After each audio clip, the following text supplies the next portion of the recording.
Suhail sir, good morning. Hello. Yeah, good morning, Yes, sir. sir, good morning, sir.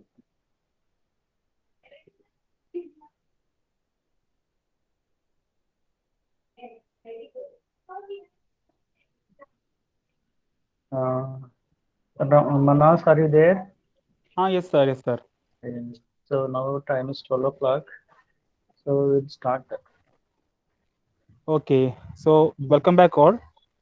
So, session is about the concepts of unsupervised machine learning, and our session handler is Dr. Muhammad Suhail, and he also covered one session in the first day that is about the introduction to deep learning, and it was a Yes, nice session. So, this session will be also benefited for you guys. So, without any delay, we can start. Sir, Suhail, sir, we can start now. sir. Suhail sir, welcome, sir. Sir, start the session.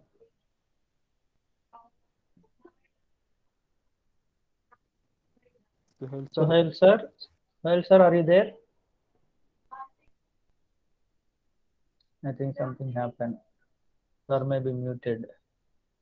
Now join. Hello. Yeah, sir. Ah, yes, sir. Sir, continue. Start, sir. Please start. Sure. Let me share my screen. Yes, sir.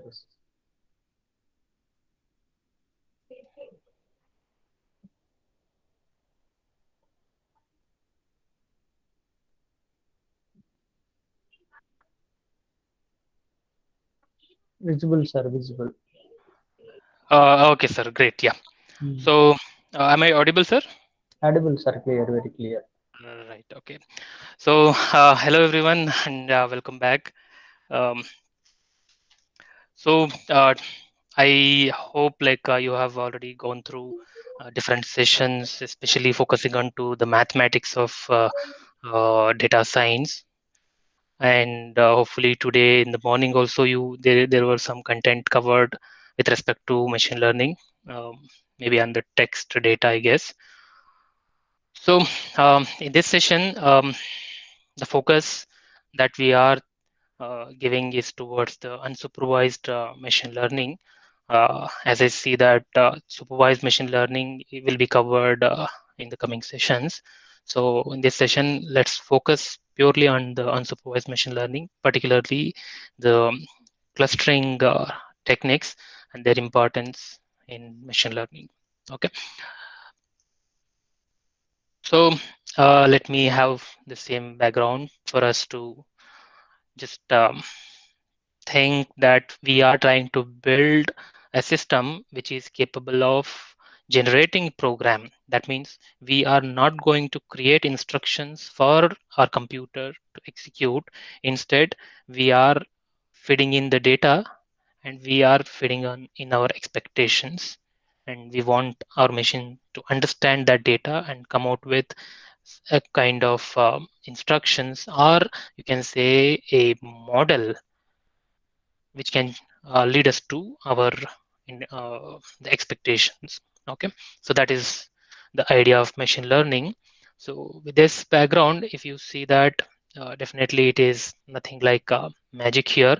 It is a very properly built system, like how you do in gardening, for example. So you got many seeds that you want to use in your garden, and those seeds are the algorithms that we explore. And to those seeds you need to feed in nutrients so that they can grow better. So that's the data that you push in to those algorithms, and you are the gardener. Ultimately you are expecting some fruits, right, out of it. And the fruits are the plants that get generated ultimately is of this process of gardening or the programs. So that is your model, a machine learning model.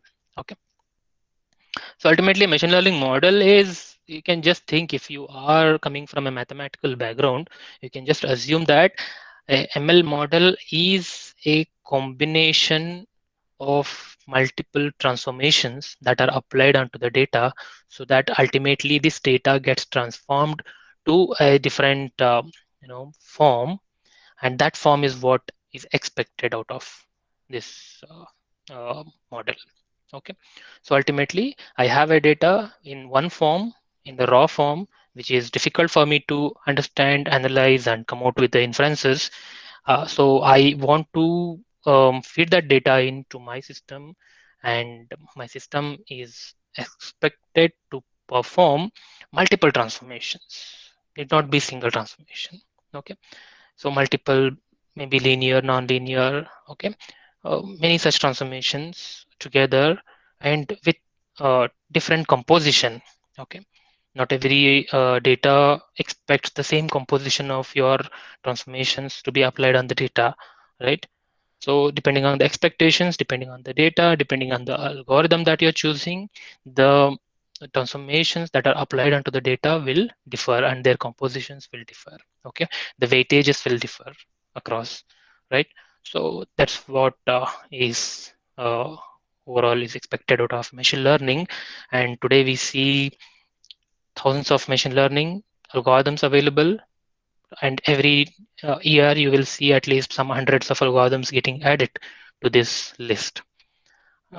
Doesn't mean that they are all 100 completely new techniques. Maybe a deviation, an improvement, or kind of like a combination of multiple algorithms together as an approach could be a newer technique, right? So in such sense, there will be every now and then there will be some newer techniques that will be proposed by the researchers across the globe who are exploring these techniques. Okay, so that's where they are trying to improve the the I mean the overall space of algorithms that can be used under a machine learning project. Okay, so but if you look at from a very abstract perspective, a machine learning algorithm will typically have these three components in it. Representation, that's where your data gets represented in a form that is most suitable for the further analysis, right? So ultimately, this representation is a kind of the result of applying multiple transformations onto your data. Okay, you may call it as feature extraction, you may call it as feature transformations later, apply various feature selections, then apply maybe some learning algorithms on top of it. Ultimately, that leads to a better representation of your data, which is in the raw form.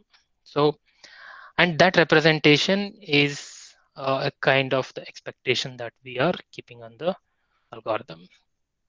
And subsequently, you will have a technique for evaluating the representation, how good the representation is, whether it is serving my purpose, and later a component called optimization to improve your representation, to make it better.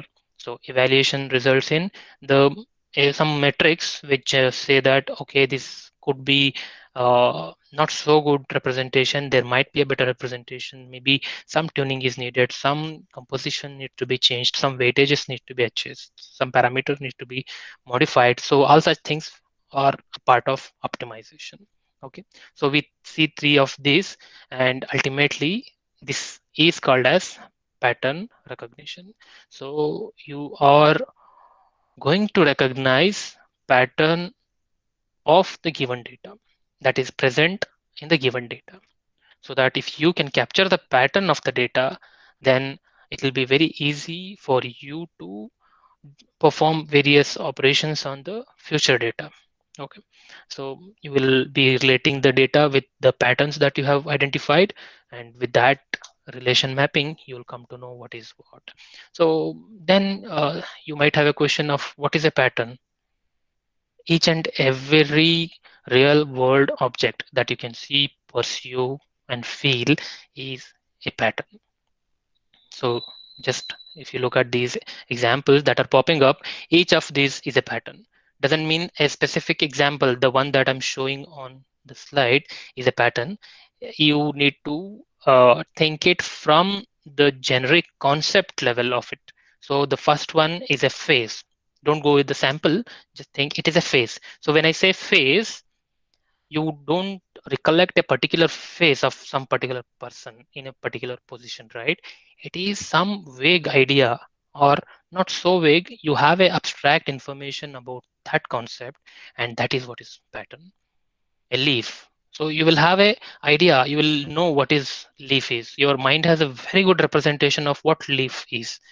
So whenever I say leaf, you immediately your brain will come out with a pattern of it, so that you say, okay, leaf looks like this. You won't be remembering or you won't be recollecting a particular leaf, right? It is in general leaf.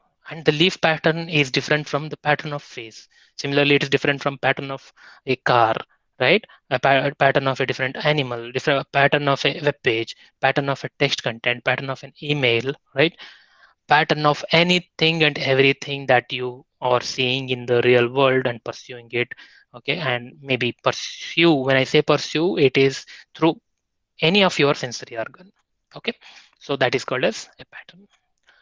And then, so you can associate each and every such entity with a pattern, but the toughest problem is your brain has a very good representation of any pattern, but you do not know how is that represented, right?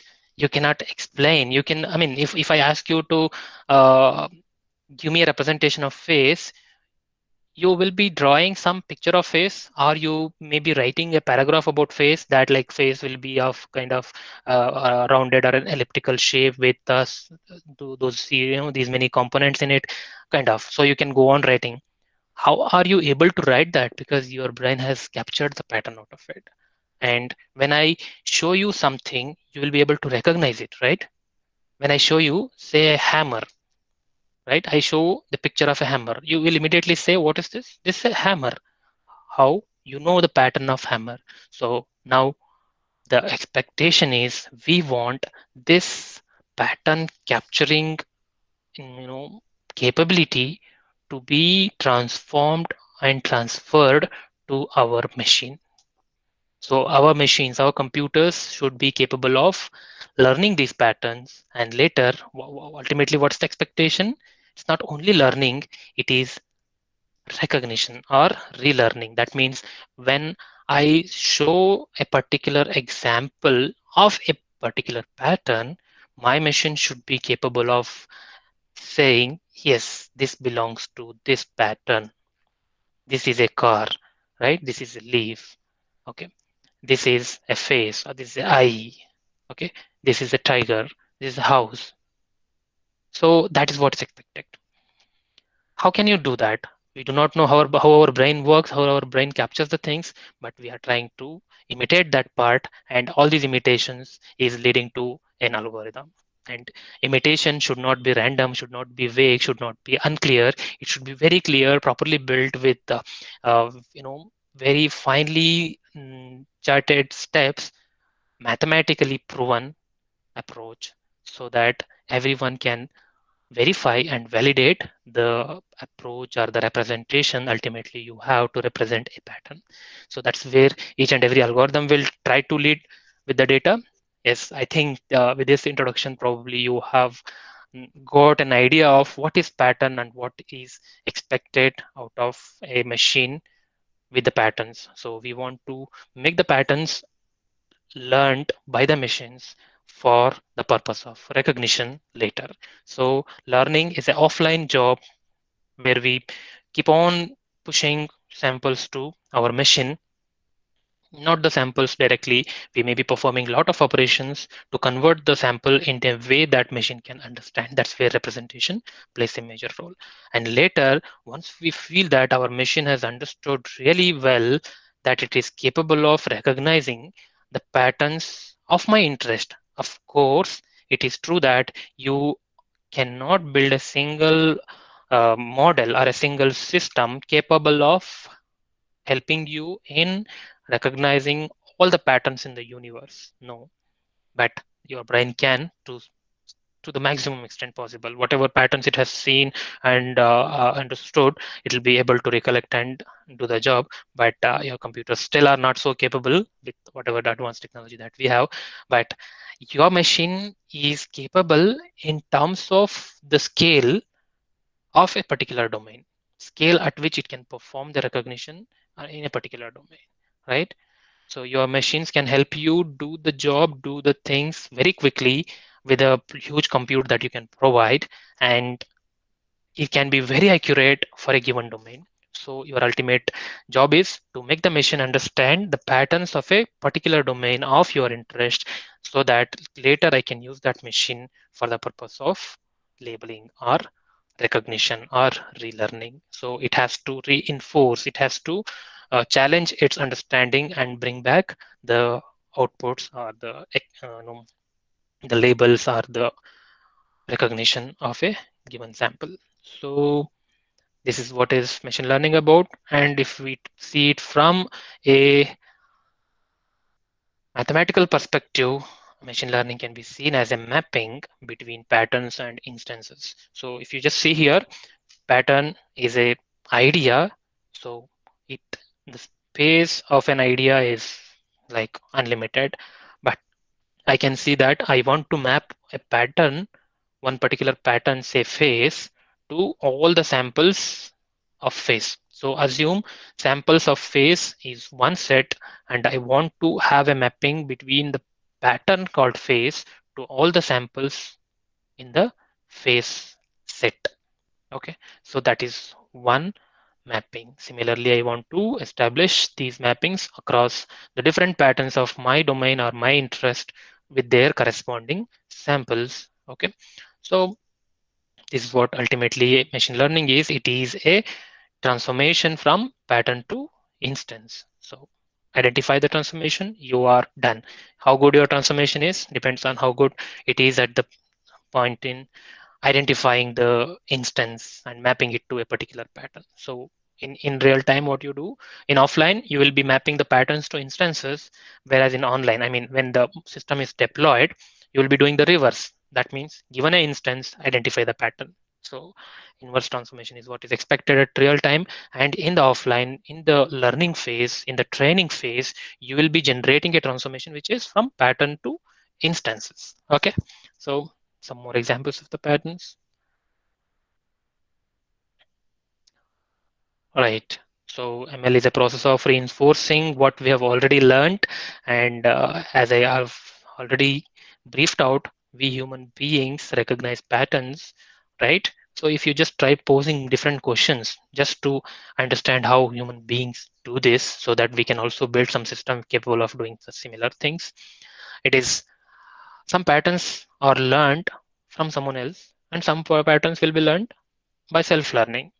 Like if you a human who is a newborn will learn some of the patterns by some people, like maybe mother teaches her something, or later when he gets into school, teacher teaches him something. That's how some of the patterns are learned by a kid, and later he is grown enough, and he and definitely even the kids will do self-learning a lot. So they'll be able to recognize, and that's where the brain is playing a major role in learning those samples. So your brain learns through looking at samples. So as many samples it sees, the the strength with which the pattern will be represented and later is recognized will be very high. Okay, so you got an idea. So more the samples of a pattern that you have, that you pose to brain, better will be the representation. So similarly, if we want to map it to a machine, we want to have more and more samples to be posed to the machine and make it understand. Some patterns we could not recognize, like there is something which is still very vague how that can happen, like the way the birds communicate among themselves, which is still, and I mean, not very solved problem, but you can recognize at least like which bird is which bird's voice is how. So you can recognize the birds through voice, but you cannot understand what they are communicating. That's definitely a tougher problem. There are such patterns as well, which is still not captured even by the brains. So can I make my computer do this job of pattern recognition? Of course, yes. How? And can computer understand the patterns? Definitely from its raw form, no. You need to provide a representation in terms of the attributes or characteristics of the pattern that are going to be learned. And when I say attributes or features or the characteristics, what are they and how many should be, and which are the good, which are the bad.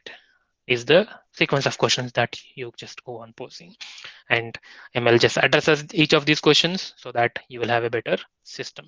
So we need to be building a set of features, or extract the features out of the patterns which are helping you or the machine in discriminating different patterns. What's your ultimate job? It is probably not to explain what is human, right? You won't be asking the machine to explain what is human. Instead, you'll be showing an example and asking what it is. Is that a human? Or is that an elephant? Or is that a tiger? So I want to have features or attributes which can help me in discriminating or differentiating the patterns of my domain, right? I want to differentiate between human and elephant. So what are those features which help you in differentiating human and elephant? Maybe you can just have height, weight, and running speed. Could be very basic attributes. Later, if you just go on identifying the features with which the brain works, if you try to at least imagine they are better than this, and of course, you need to have some really good techniques and tools to extract such features. Okay, so how to extract the features is a question. It is definitely the application dependent. Not every application can be processed by a single feature extraction technique, right? Depending on what is the data, what is the domain, and what's the expectation altogether, and how many patterns are involved, the features, the number of features, type of features, right, will all be varying. So it is purely dependent on the application and the data. So if you just take these as example, character. So to differentiate the characters, shape is a really good feature, right? You cannot do it by say color or size. Maybe they are not so good in discriminating the shapes of the characters. So shape is a feature that if I can extract the shape of this character, if I can represent the shape of this character, I say C is like a semicircle, correct? So semicircle, how to represent a semicircle mathematically is the question. So coming back to mathematics always. So your representation is based on the mathematical way, and definitely you will come to know what is that mathematical representation that is widely used across all the ML techniques for representation. So when to extract features, definitely you should have clear understanding of the pattern and the domain that you're going to work on. And how many features? Definitely a simple answer is possibly we want many, but later many questions will definitely rise on top of that. And to work on any problem, you should have a data set of that particular domain and the samples pertaining to all the patterns that you're trying to handle. And that's where you need to have a really good data set with all the patterns, samples belonging to all the patterns. And when we call it as a data set, you will have defined features for that data set to be used. So that's the dimensionality, which is equal to the number of features. Okay. The sample size is how many samples across all the patterns is with you is the sample size, and how many features you are going to study is the dimensionality. And if the features, if most of the features out of uh, the set of features that you are extracting are zeros, then it is a sparsity. So how sparse depends on how many or how what percentage of your features are zero. Resolution is definitely at what level the pattern has been observed for study purpose. So depending on the data. So if it's an image, that's a straightforward resolution, and different types of data will have different meaning for this resolution. And ultimately, the representation that is expected by most of the ML algorithms is a pattern matrix, or called as a data matrix or feature matrix. So these terms are used synonymously. Okay, so if you hear somebody saying feature matrix, don't just get confused with what it is. So it is same as pattern matrix or even the data matrix. So just see, now I'm relating patterns P1, P2, P3. I mean, I just assume these are all the individual samples of all the patterns, and each sample, right, each example of a pattern is expressed by features. So all the patterns are expressed by a set of features. So I say n number of features expressed in the sense you should have a numerical representation or a real representation most suitably, or it is a value that is going to be given for a sample with respect to say feature. Now you can see that this is in a matrix form because you can see there are m samples and n features, and I can say that it's a m cross n, and this in this m cross n feature matrix or pattern matrix, m is the number of samples, that is the sample space, and n is the number of features, which is called as the dimension. And in mathematical terms you may see each row is a kind of a vector. Okay, vector in an algebraic notation is a, a column or a row, correct? So it is a vector, and when we say vector, you will have something, some property called as dimension. And what's the dimension of a vector? It's equal to the number of values in that vector, and n is the dimension for each of the sample. So we are expressing our samples with n dimensional feature vectors. Okay, what is that n? What are those features? How to measure is all dependent on the domain and data, and definitely the person who is trying to solve it. Okay, hope this is clear to all of us. One more thing that is now important is what's ultimately needed to be learned. We need to learn the representation of data. So that is where we expressed each of the samples in the form of a feature vector. So if you, I mean, when we say feature vector, right, the sequence of the features with which the vector is expressed should not be changed. If you express a sample 1 with feature 1, feature 2, feature 3 up to feature n, you cannot express sample 2 by feature 2, feature 3, feature 1. Like you cannot alter the sequence. The sequence should be same. Then only you can imagine each and every sample to be a feature vector in a n-dimensional space. What is this now? We have just moved from the algebraic notation to a geometric notation where you try to imagine now that your samples are vectors in a n-dimensional space. That means you can, if you imagine an n-dimensional space, you will see that each and every sample of your data is now expressed as one point in that space. What is a point in a space?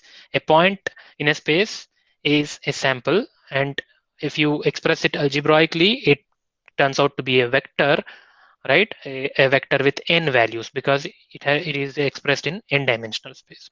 So we are coming in a reverse sense. We have a vector in n-dimensional, n-dimensional vector. Now we are trying to imagine that vector as a point in an n-dimensional space, right? So each and every sample of your data is now being expressed as points in n-dimensional space, right? Now just try to imagine here I have three samples with me, O1, O2, O3. Okay, O1, O2, O3 are the three samples of some particular pattern, some particular example. Forget what it is. Some hypothetical pattern. I got three samples, and I expressed those three samples with two features. Say feature one and feature two, irrespective of what that feature is. It is feature one and feature two. And I expressed those features, and I know I have measured those features, say maybe length and width, right? If you can measure the length and width of some sample, that is going to be a number, a real number more particularly. And I can now plot two real axes. One is for feature one, other is for feature two. And now if I try to map object or the sample one, sample two, sample three into this space, I can just go into the x-axis, that is feature one axis, and see what is the value of feature one for sample one. Okay, maybe in this example it could have been point say around 0.65 or zero 0.7, and that's how the point got placed here in the x coordinate system or in the x-axis or in the feature one axis. And similarly, when I measure the feature 2 value of the sample 1, it would have been 1.5, and I now can say that this is sample 1. The point here is a sample 1, so it can be now expressed as a tuple with a tuple for feature 1 and feature 2, or if you take it now back to a vector form or a a column or a matrix representation in an algebraic method, it becomes a column vector with two values, correct? So that's how it is. And now you can, why I'm explaining all this is because I'm coming to a point where this representation will play a role in your later job. What's that? Assume you got thousands of samples of some particular data that you have with say some few patterns, some k patterns in it, and you expressed each and every sample of your data using two features.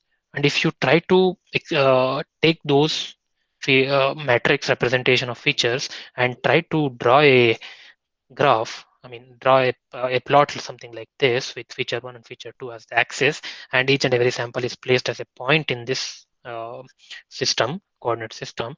Now you can see that definitely one observation and one thing that you will expect is the samples which are similar in terms of their characteristics, right, should be together in the space or should be close in the space, and the samples which are different in terms of their appearance, in terms of their features, should be far away, correct?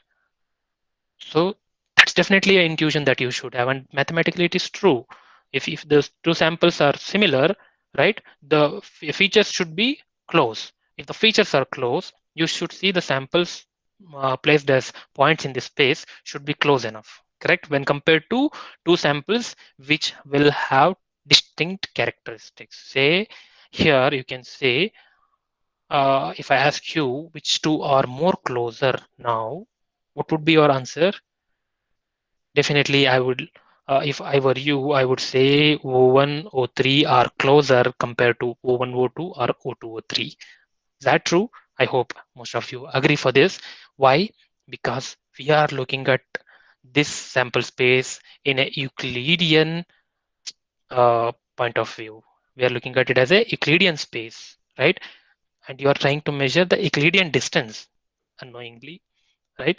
You're measuring the distance. I see that the distance between O1 and O3, specifically the Euclidean distance between O1 and O3 is less compared to the Euclidean distance between O2, O3 or O2, O1. And hence, my conclusion is O1, O3 is closer. So if I ask you to prove why O1, O3 is close, you will give this justification that this is a Euclidean space and Euclidean distance between the samples will drive the fact that O1, O3 are closer. Correct? Oh, that's a nice way of answering it. And you got a mathematical way of identifying which samples are close, which samples are far, and how did you derive that is ultimately because of the representation that you could give, and hence the vector-based representation of the samples, where the vectors are formed out of the features, and the features are the properties or the attributes of the samples, right? So that's how the journey will begin in the pattern recognition space or ML space. Okay.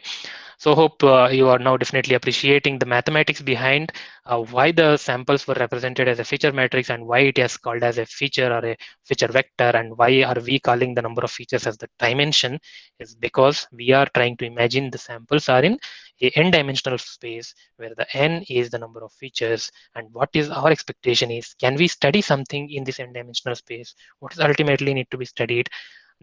We want to recognize the patterns, right? We want to uniquely identify the patterns. So ultimately I can see that if there are say three classes or the three patterns, say one is dog, one is human face, and one more is probably a cell phone, so I will extract certain features out of all the three.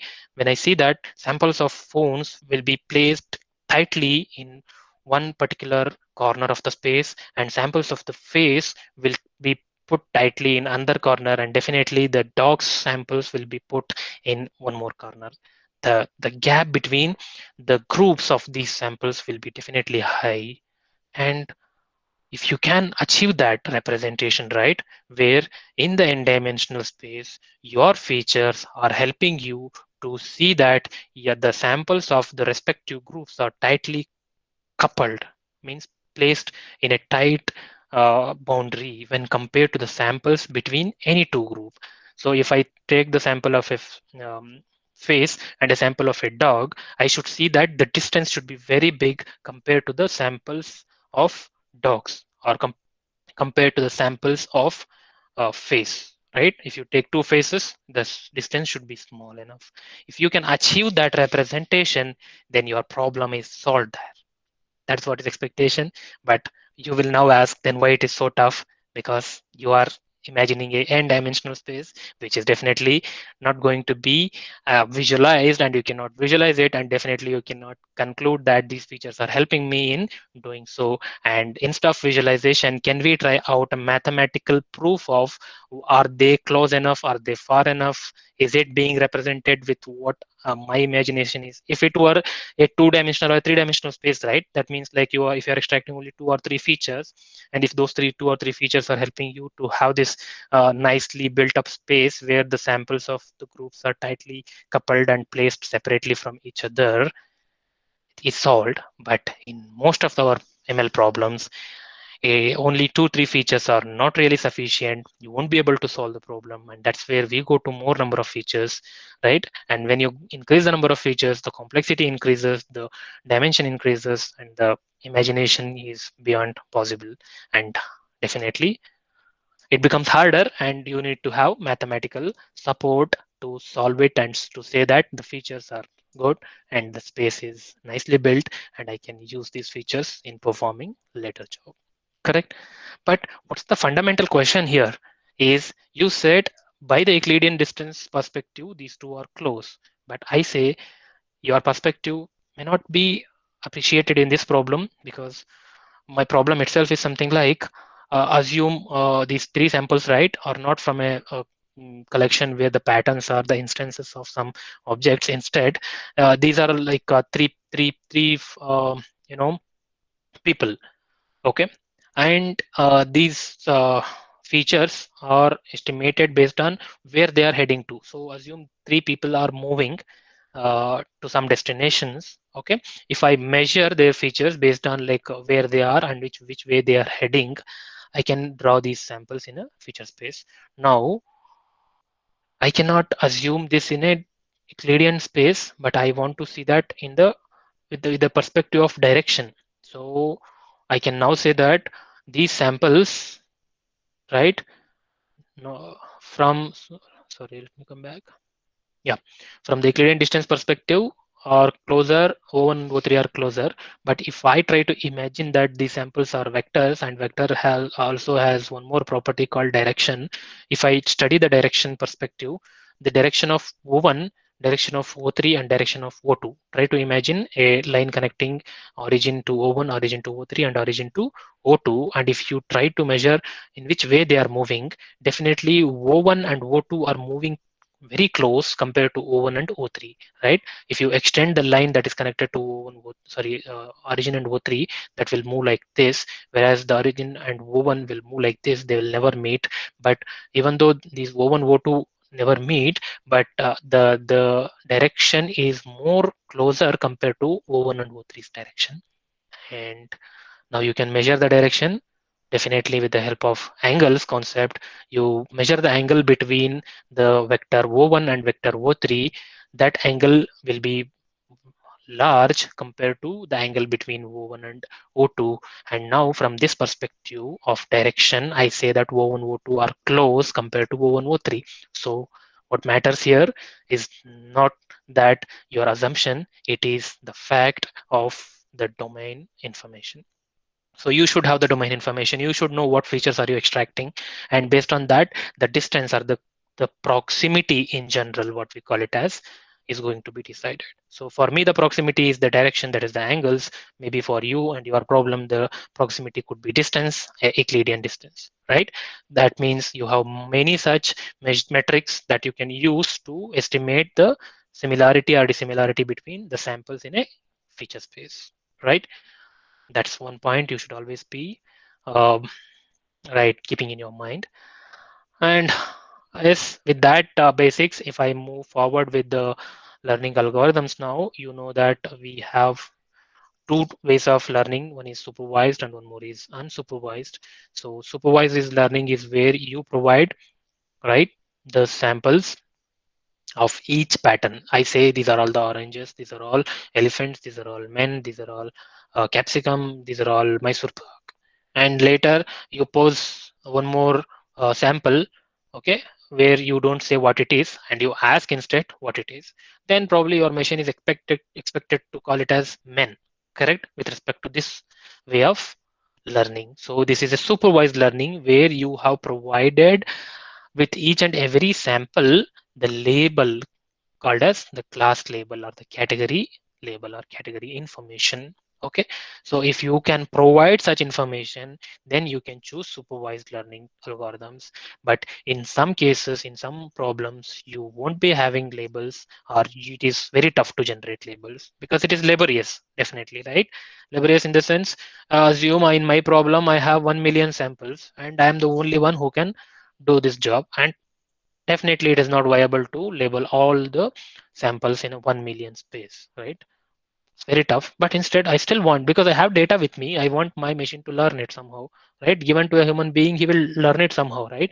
What that learning is, assume these samples are given together and I asked the machine to learn on this. So I have not given any information of what is this, what is this, what is this, but just the samples are pushed in.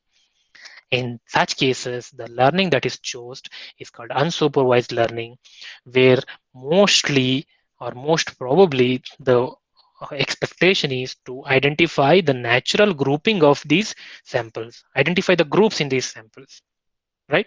If you know the domain of the samples, right, the data that you're handling, at least you will know, okay, these are all the celebrities, or no, these are not all the celebrities, because there are some celebrities, there are some politicians. Okay, could be I look at from male female perspective. Okay, these are all male, whereas these are all female, and this is something else. But I don't know. I don't know whether what is male or female, but by the feature that I study.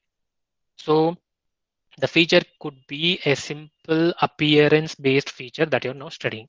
By the appearance, you can conclude that, so the appearance or the facial features are the features that is shown will relate these samples together, and relate these samples together into a different group, and relate these samples together into one more group.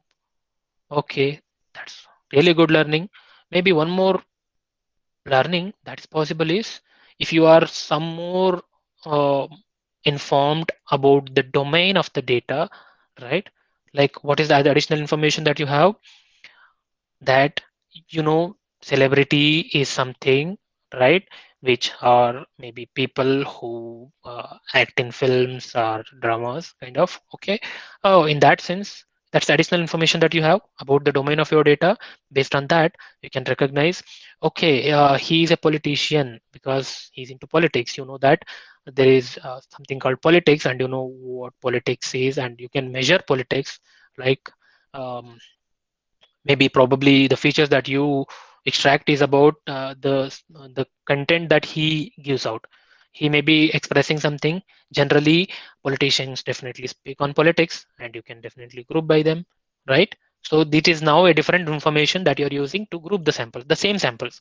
So now you see that the samples are now grouped in a different way, correct?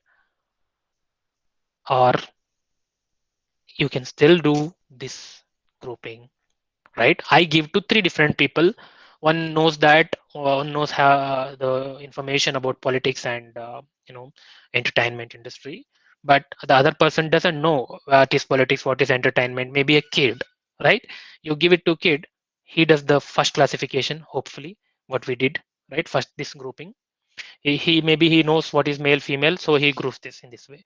Maybe a grown person who knows the different industries, right, like politicians or the entertainment industries, so he can do better grouping, saying that, okay, these are all politicians, so these are all the actors, are celebrities, this is something different, maybe just based on the appearance.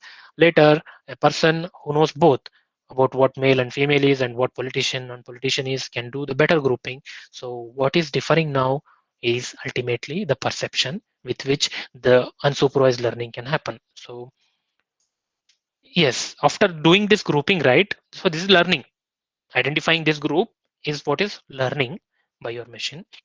And how it is going to be used later. Later I come up with one more sample which I do not know to which group it falls under, and I ask my model or I ask my machine to put it into one of the groups. Definitely a model or a algorithm which has learned in this way, right, will definitely put this not here but here, because this model has learned with additional information of what politics is, and hence it knows that this is a female face and the female belongs to a politician, and hence it put this sample into this group. Okay, that's what is unsupervised learning. So your system ultimately learned the data and is helpful for you in performing the maybe labeling or classification ultimately, but without knowing the exact patterns with which it is beginning, but by studying the features, studying their similarities, studying their appearances, right, in the space. So assume you have extracted the features, you have created a space. In the space, if you see, you can imagine the groups and you achieve the group.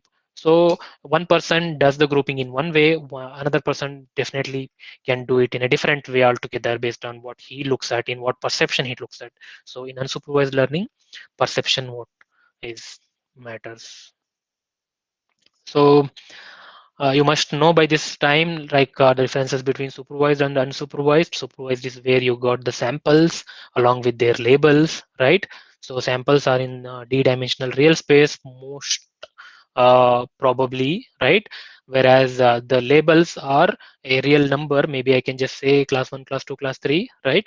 And you can have a mapping of what is class 1, what is class 2. I say class 1 is an animal class 2 is a human class, something like that, depending on the domain. But in general, you can have a real value to be associated as a label information, right? And you can generate this. And yes, whereas in the case of unsupervised learning, you will have data expressed in the d-dimensional space. That's the same thing. That's only the commonality. Whereas the difference is you won't have the label of each and every sample. See, if you see here, yn is the label of each and every sample, where n ranges from 1 to n, where capital N is the number of samples in your data. Whereas in this case, I have the data, n samples are there. I have expressed it in a d-dimensional vector form, each and every sample, but I do not have the class information of this. So that's why we go with unsupervised learning, and mostly these are the different activities we perform in unsupervised learning. And whenever we say unsupervised learning, the dominant task that comes is the clustering.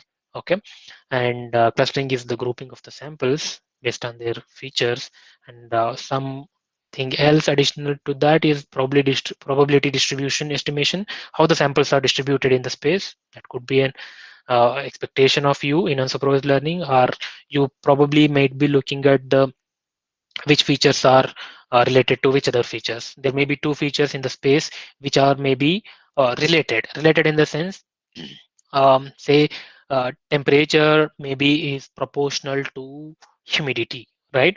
So as the temperature increases, maybe humidity will also increase. As the temperature decreases, humidity decreases. So these features are closely associated. Maybe your interest is to learn that which features are closely related, right? Maybe not necessarily directly proportional, maybe inverse. Some of the features are inversely proportionate, but they are related, whether in positive or negative sense, they are related. Or my expectation could be to reduce the dimensionality, that is, reduce the number of features. So there are techniques in unsupervised learning to reduce the number of features. Why the reduction? Because as the number of features are less, complexity of the problem is less. Doesn't mean that you can go with very less number of features always. Depends on the problem. The number of features to be used is really dependent on the problem and the data that you are handling. But you try to achieve reduction without losing the information. That information is really necessary to perform the learning. Okay. Other learnings are, you have semi-supervised learning. I think I have already told this. So, and the reinforcement learning, where the learning happens by the responses of the real world. Okay, I think we have already seen this picture of the similar, like what is each type of learning about. And if you imagine from the overall structure of a ML problem, the life cycle, it is could be, for supervised learning, it could be in this form, where you will generally see two phases. One is a training phase or a learning phase or a building phase. Another is a testing phase or evaluation phase or a inferencing phase. Okay. So in the training or learning phase, you will, in this case of supervised learning, you will push the samples. The samples, when I say samples, maybe you might some might be handling the text information. So text documents are the samples for them. Some of you may be working on the image data, so images are the samples. Some of you may be working on audio data, so sounds are the example. So it just goes on, the list goes on with the samples. But whatever the samples are, you need to provide the labels, that is what each sample is, or to which category each sample belongs to, right? I have text the documents, assume, and I have totally 10 categories of text, say sports, news, politics, education, technology, so on and so forth. So each of this is a category, and if you have samples of all these category, you need to provide, along with each sample that you're pushing in for the learning, you need to provide what is each sample. So this sample is from sports. So you attach sports as a category to one sample.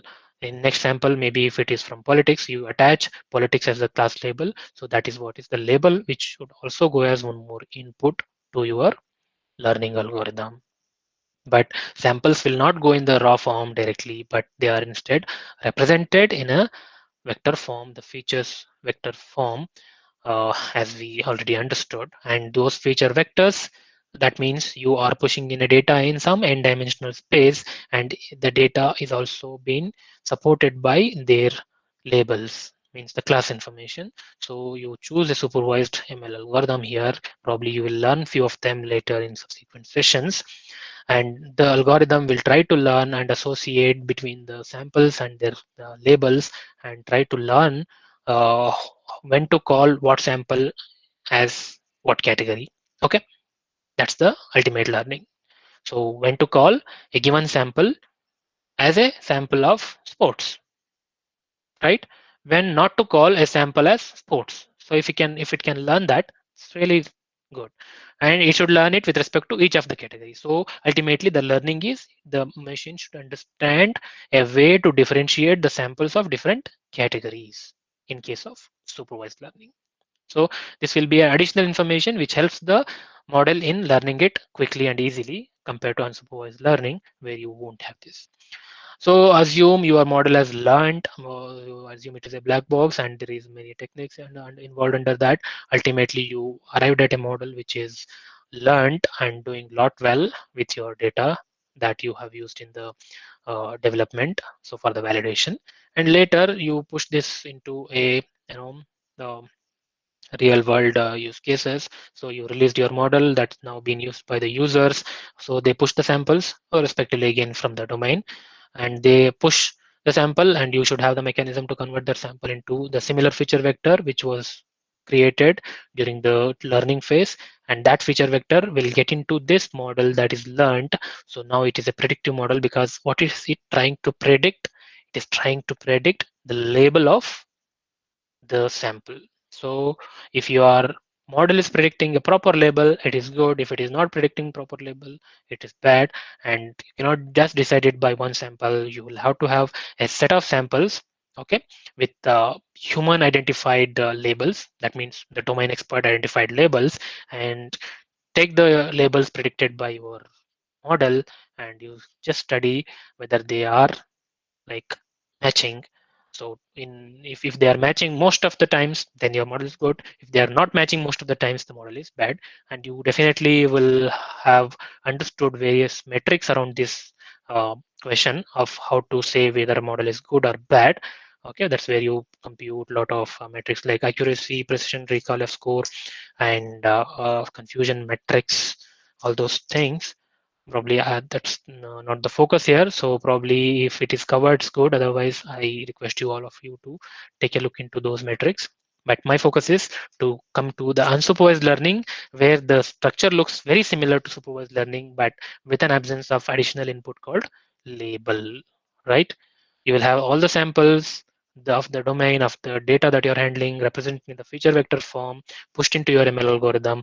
But what is missing as input is the label of each and every sample You do not know, just because you cannot label, or maybe it's not there at all. It is some data, maybe some survey data that you have just uh, captured from the survey, and that survey data is represented in the feature vectors form, and you do not have any category information of which survey sample belongs to what category. But I want my model to learn just because I want to study something out of this survey data to make some better inferences, right?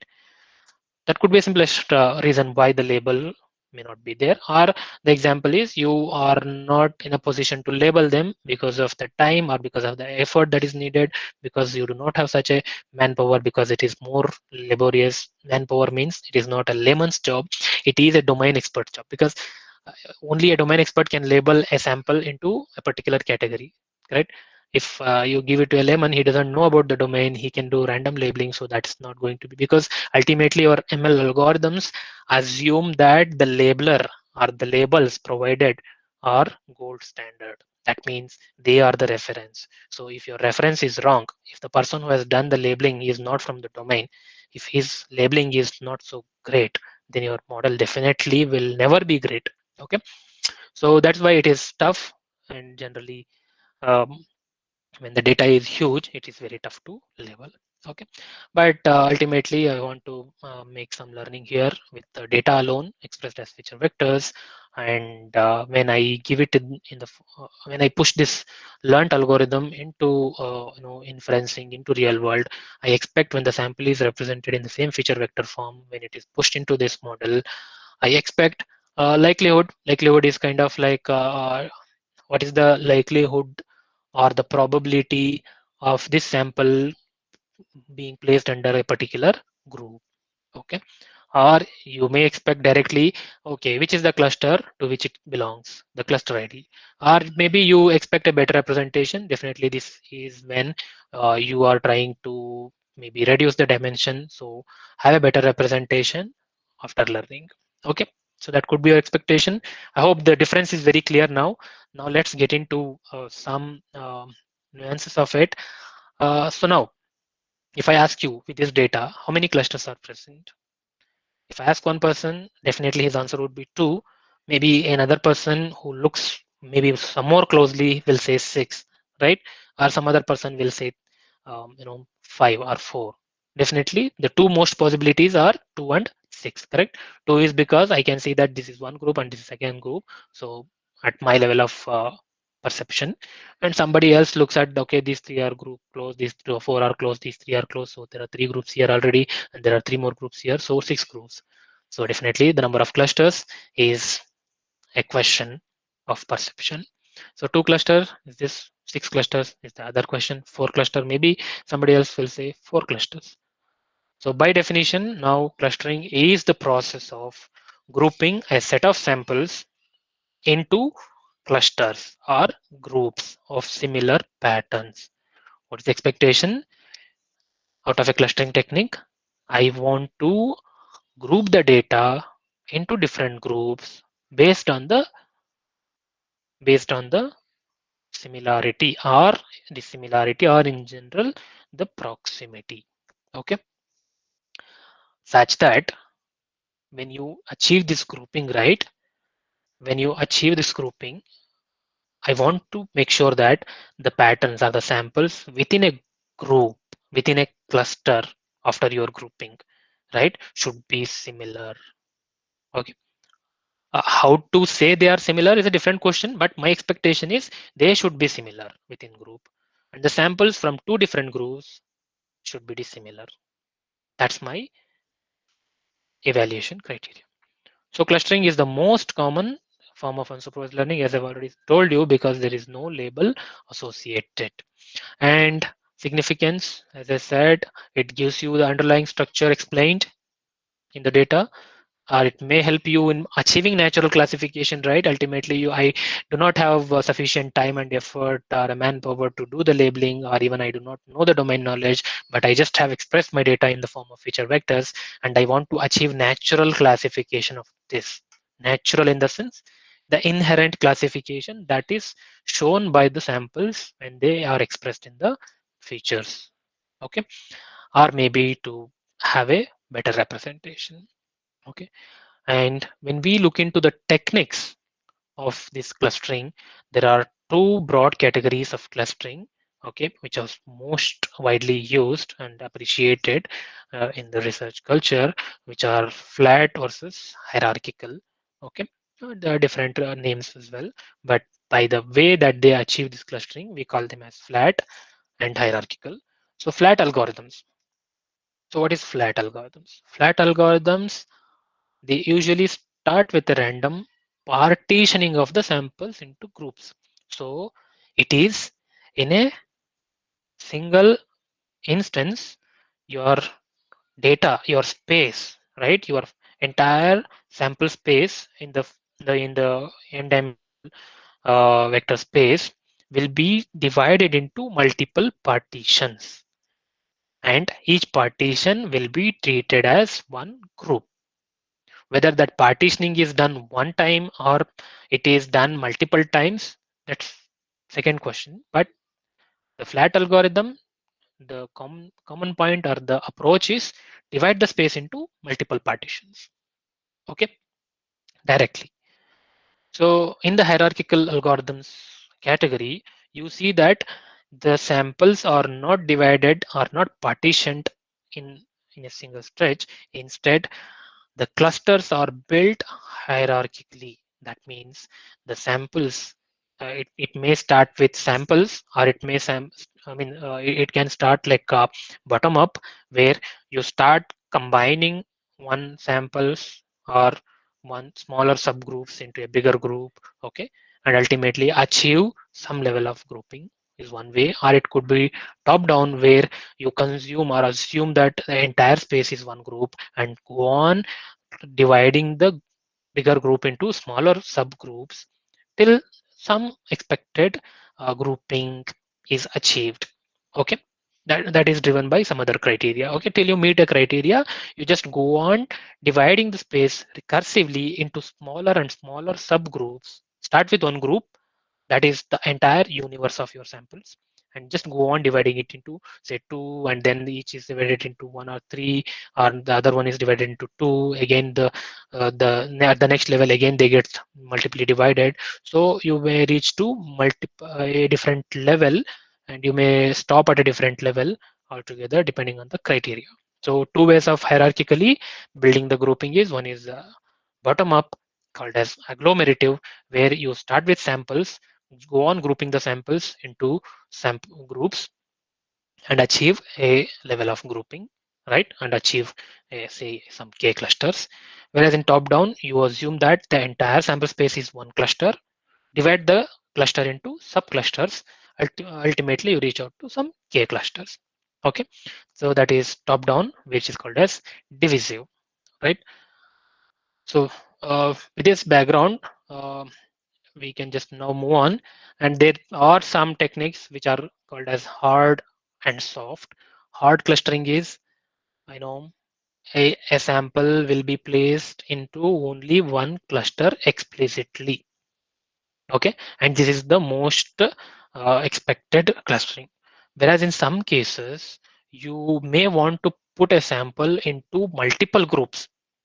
So ideally, physical appearance of a sample into multiple groups is not possible, but you want to visualize, or you want to have some logical group placement of a sample into multiple groups. Say that you want to put sneakers into two clusters. So when you got a sneaker sample, you can call it as a shoe, it's a general group, or it can be a sample of sports apparel also. So if you have both the groups possible in your data, one is a sports apparel group, one is a shoes group in general, so you may want to put these sneakers into both the groups. So it will now get associated with some say probability or some membership score. So you say that this sample belongs to this group with a membership score 0.8, and this sample with membership score 0.7. Okay, kind of that. So whereas in hard, it is the membership score is 1 always, and it is for only one group. Okay, so generally hard clustering is what is mostly needed, but in some specific examples like what we quoted now, there could be a chance or a necessity to have soft clustering. And let's now take a look at the important clustering techniques under the flat versus hierarchical, right? uh, Called as k-means. So k-means is a flat clustering technique and it is a hard clustering, and there is a variant of k-means for soft clustering as well called as fuzzy c-means. Maybe you can explore more. So as a basic and the core and most widely used technique, I try to present this. So k-means is a clustering technique which falls under the category of flat clustering. Okay, that means you will divide the space into partitions, right? And perhaps this is the best known clustering algorithm till today. Okay, though it is introduced long back, and it is very simple. That's the reason why it is most popular. It is very simple and definitely is expected, and it is working well in many cases. And it uses I mean it is used as a default or baseline for clustering of data in almost all the applications. Okay, let's try to understand it from the algorithmic or the approach point of view. K-means, in the k-means, each cluster in k-means is defined by a centroid. That means I see that each and every cluster will have its own centroid. Okay, that can be a physical sample or it can be just a imaginary sample, but centroid of each and every cluster. And our objective here is, what's the objective? It's to minimize the average squared difference or the squared error from the centroid. So you compute the, I mean, you have a clustering that is done by your k-means, and when you say it optimal, it's a best clustering that has happened when you see that the you measure the distance from the centroid of each cluster to all the samples of the cluster, and like that you do it for all the clusters. So you got many distance values, you sum it up. Okay, so distance is nothing but the error, the difference is not distance here is. So you sum it up and the sum of those distances should be minimum. When the sum of the distances of the centroid to the samples is minimum, you can call it as better clustering. Okay, that's the criterion for the partition. If that has not happened, you may divide the space again into a different partition. Okay, definitely it will be more clearer as we go on understanding this. um, so the centroid definition, from the algebraic perspective is, it is summation of the vectors, right, of a cluster. Assume W is one cluster. Okay, that means one group. So X is like each and every sample of this group expressed as a vector. That's why you have this notation. So sum of the vectors, definitely you can perform the sum of the vectors. That will be one more vector. And when you compute the magnitude, right, sorry, the mean of this sum, it is going to be the centroid. So centroid is the kind of like algebraic mean of the vectors. So you got a centroid vector computed, and we want to compute these centroids for all the clusters and compute the square of the differences of the centroids. Okay, whenever this square of the difference is not minimum, okay, we want to minimize. So it's a optimization problem. Now our goal is, or our objective function is, minimize this objective function. Okay, so if you are from the optimization domain, or if you know optimization techniques, you can just relate that this is a minimization problem where our ultimate objective is to minimize this criterion, which is your objective function here. Okay, until then what you will be doing is you will be repeating or you will be iterating steps, basically these two steps. One is, okay, if it is not minimum, do the reassignment. Samples get assigned to different clusters. Now you get a different partition. Again, recompute the subject, this objective function. Okay, that's the average squared error. So recompute. If the recomputed value is minimum, stop. Otherwise, again recompute. Maybe if you have a stopping criterion such that the error should reach to say 0.001, then you can have that as a value. If you do not know, I cannot keep 0.001, I do not know much about data, then what you can do is you can just see that I want to repeat this clustering or the partition till I reach to a situation where the two successive clustering, right? The partition in this iteration, say ith iteration, and the partition achieved in the I plus 1th iteration will have the same error computed. At that sense, I say that okay, when the error becomes equal in two subsequent iterations, when the samples don't move from the clusters, they get placed under the same clusters again. When you see that the samples get placed under the same clusters, then you'll stop. Okay. And expressed in a more pseudocode way, you can now see that k-means is an iterative process with these steps. What are you supposed to submit as input is the n feature vectors of your n samples, and k is the number of cluster that you want. Okay, that is why this k-means is a parametric technique where you need to send the k value. I want to divide this data into k clusters, say 3 clusters. So get me 3 clusters out of this data, which is best possible. So k is given, and the first step is start with random grouping. That means each samples get placed into a random, um, you know, sorry, from the n samples, select k random seeds, call them as centroids. Okay, I want to have centroids out of the data. Initially, I just start with some random k points. I call them as k centroids. And now you got the k centroids. Start assigning the samples to each of the centroid. Okay. So for it is just compute the mean of the centroid, or it's just an assignment. So now you can see mu k is the centroid of each cluster, where k ranges from 1 to capital K. K is the total number of clusters. So mu1 is the centroid of cluster 1, mu2 is cluster 2, mu3 cluster 3, and so on. And now there is a while loop which starts from 4 and which will go up to 11 steps. Okay, the 11th step. What's the while doing here? So you want to repeat this, I mean iterate these steps until you reach to this criterion.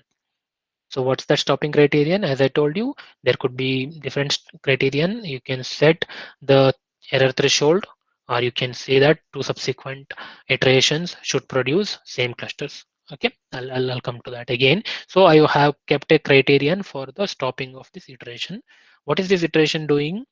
Here you are, you know, assigning the samples to the clusters, the centroids, right? You decided there are k clusters, and each of these is the centroid of the respective cluster, and I want to now assign the samples to a cluster from 1 to k. How I assign it? Based on the distance of that sample to the cluster centroid. Okay, I take a sample. See, there is a for loop. I take each and every sample in this n number of samples. There are n samples. So for every sample, what I do is I compute what is the cluster centroid that has minimum distance between itself and the sample. So xn, suppose if it has minimum distance for say mu2, then the corresponding sample xn will get placed in the mu2 set. You can see here for each cluster we have created a set which is empty initially, and as and when we compute the distances, so what you do for each sample you compute k distances. So distance with centroid 1, distance with centroid 2, distance with centroid 3, and you will see that the one distance among the k distances is small. Identify which is that centroid. If it is third centroid, call it as j. So j is 3, and hence your sample gets placed into w3, which is the group of third cluster. Okay, so you just got the samples assigned or reassigned because you are doing it repetitively. So this is the reassignment step, and now once it is reassigned, you now recompute the centroid. See, after the centers, the samples have come into the centroids or the cluster.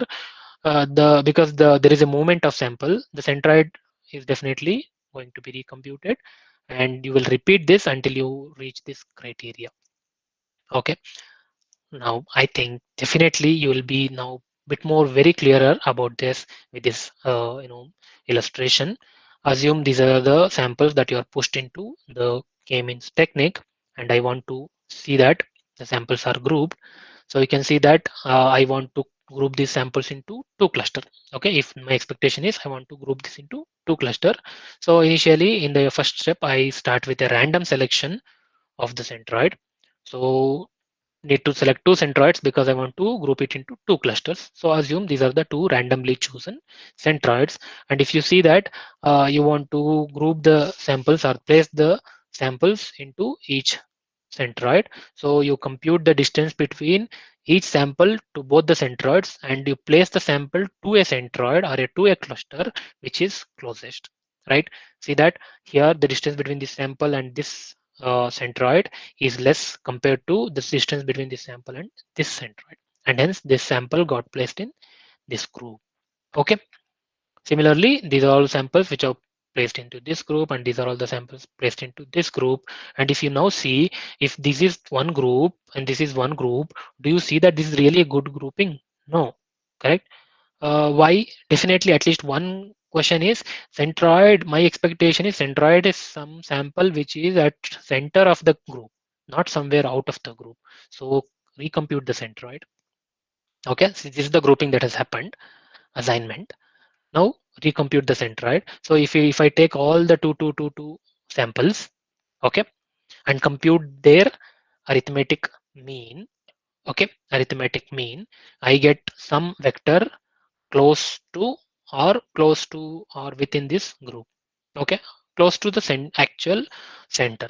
So you got something here, and you do it for all the ones, you get the mean somewhere here.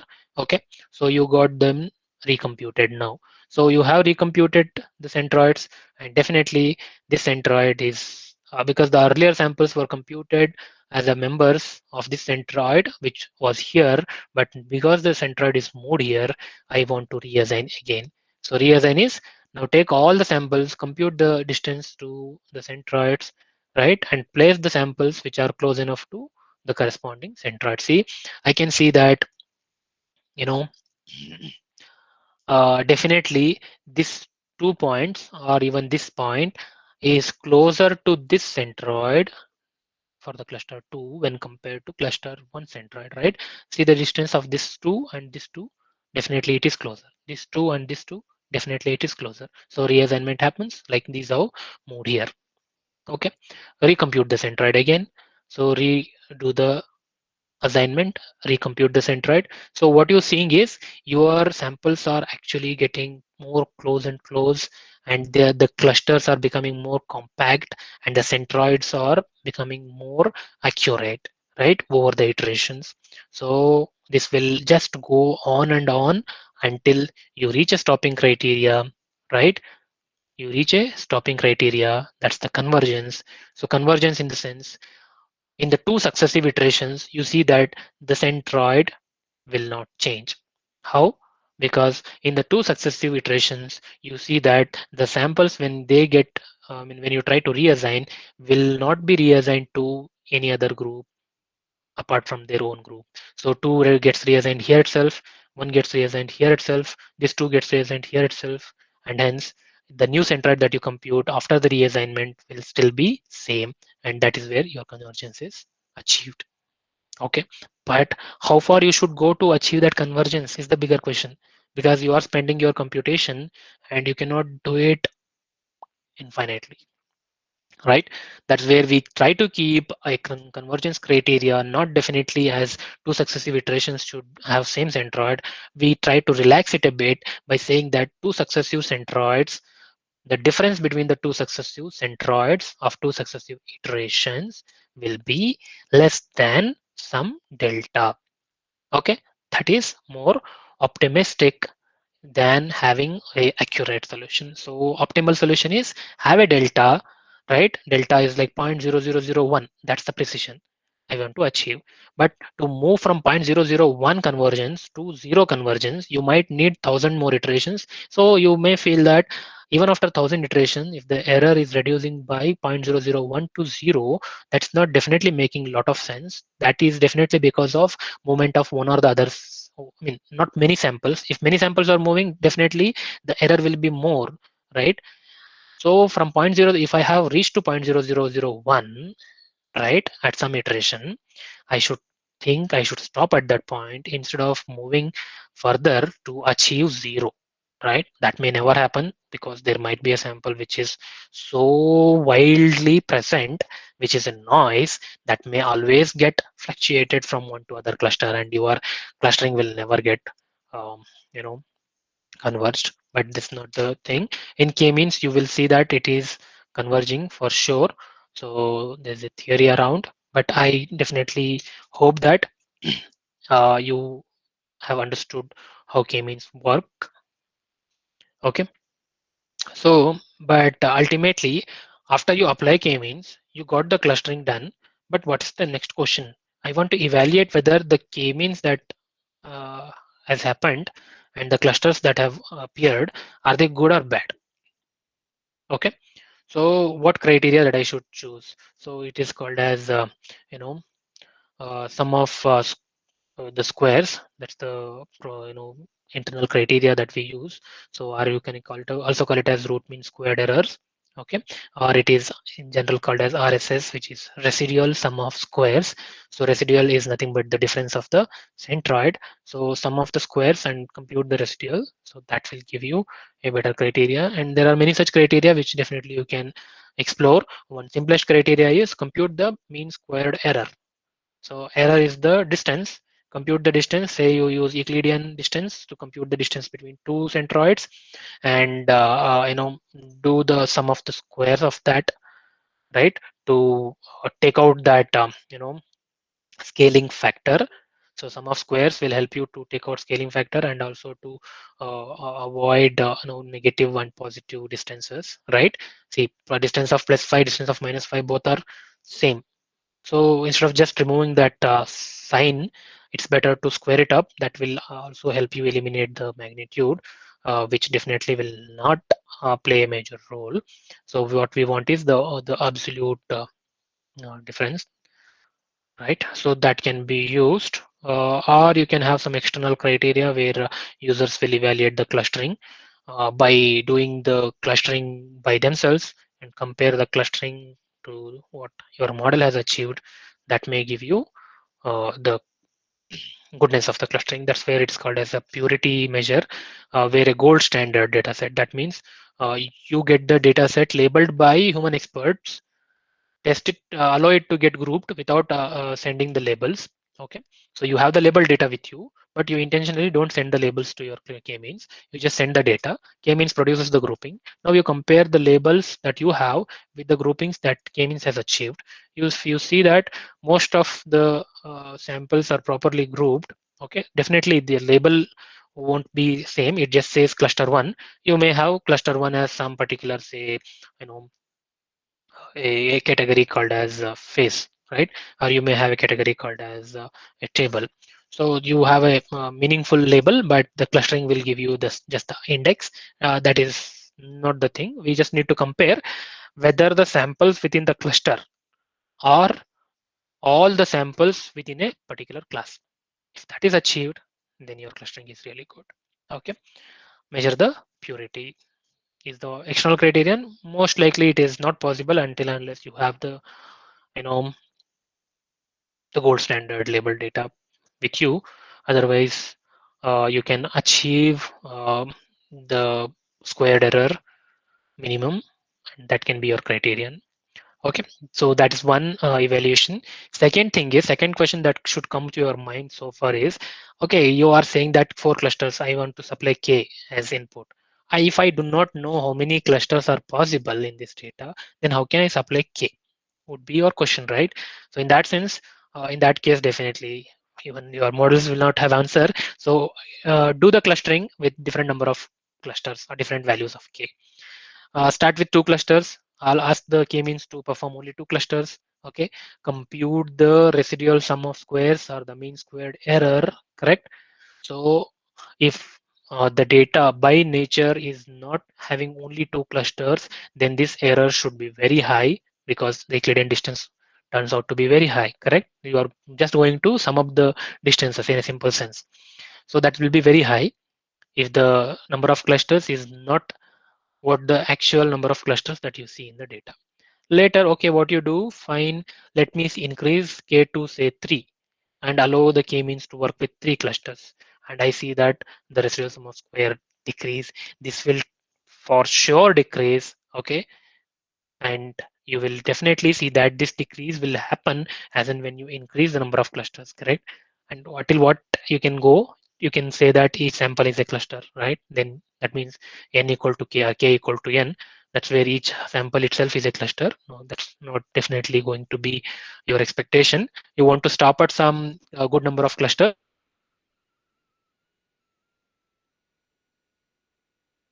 So just vary it, start from 2 as the k and go up to say some 15 or just go on.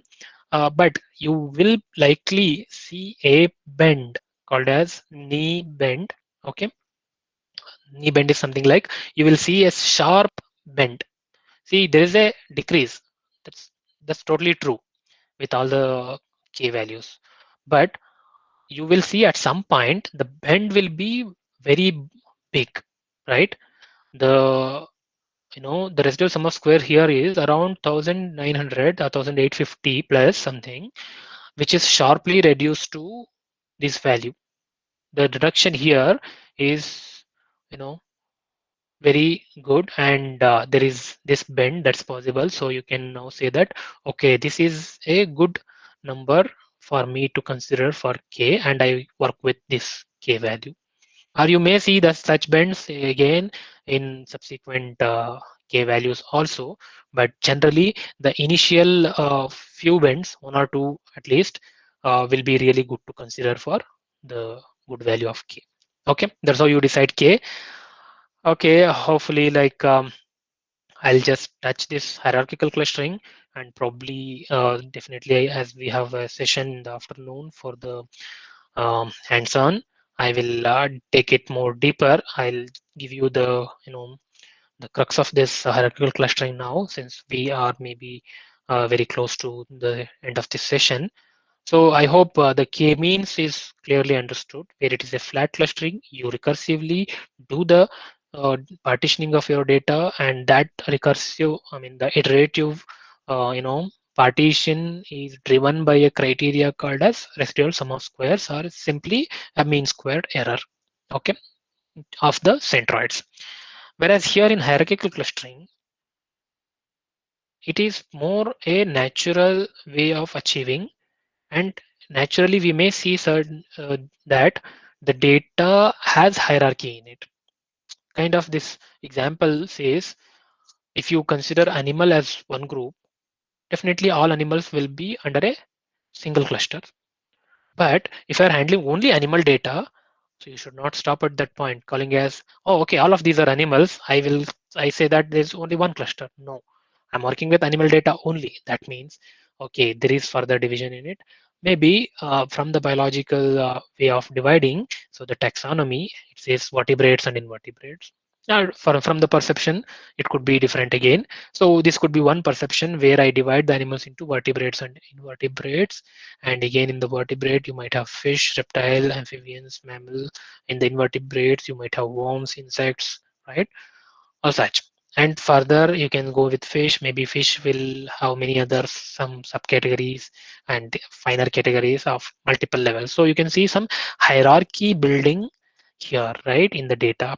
We want to capture this hierarchy from the data and achieve this hierarchy type of clustering by a clustering technique. That's where your hierarchical clustering algorithms will help you do that. So if you are some um, somewhat good with the domain, try to identify whether hierarchical clustering is good or partition is good, depending on the domain knowledge.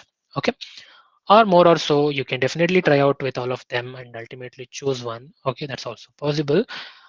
So as I've already explained, you got two ways of hierarchical clustering. One is agglomerative ways. You start with each sample as a cluster, by itself and eventually reach to a level where all the samples turn out to be into single. You start with each sample as one cluster and go on combining the samples into a bigger cluster, go on combining into a bigger cluster. Ultimately, you may reach to a point where all the samples turned out to be under a single cluster. That's one. So that is agglomeration or bottom up. Other one is divisive, where you start with all the samples as one cluster directly and then start dividing or start identifying subgroup in that bigger group. Okay, divide it into two subgroups. Okay, now I can still see that this subgroup is still bigger. Divide it into some more smaller and divide it some more smaller. In that way, you may be achieving the hierarchy again. So that is top down. Okay. Whereas the advantage of this technique is you do not need to identify what should be K, right? So, but it needs a termination criterion because if you start bottom up, you may reach to one group with all the samples, or if you start with top to bottom, you may go to a level where you see each sample is placed into one group, which is not our idea. In whether it is bottom up or top down, we need to stop at some good number of clusters, and that's the termination criteria. Okay. So let's try to understand both hierarchical clustering as well as the the divisive clustering, hierarchical agglomerative and the divisive.